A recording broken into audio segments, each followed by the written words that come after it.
Hello guys, welcome back to day 28 of our 30 days React Zero to Hero series. And today we will be discussing about useParams hook. Let's get started.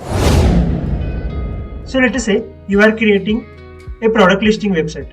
You want to send your product ID in your URL like /50 or /60 /1 like that. So in order to grab that ID and fetch that information, we use useParams hook. So let us say on this about page, we want to show different products as per the ID we are getting from our URL. So to grab that, I will write useParams from React router DOM like this. Let us say I will grab the ID from useParams. So in order to grab this ID, we need to declare this ID first. So in our app component, inside the route, we need to declare that this about page will be getting ID param. So that on the about page, we will receive this ID here like this. We will console it here.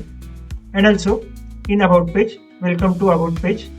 So I will create one more h3 here and I will write this is product number and here I will pass the ID. So let's see on our front end. So as you can see, we are on our about page. So we are getting, this is the product number 50.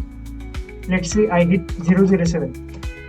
Then it will say this is the product number 007. So this is how you can grab the params from your URL by using useParams hook from React router DOM. And you can use that param to fetch the data from backend or implement any kind of logic.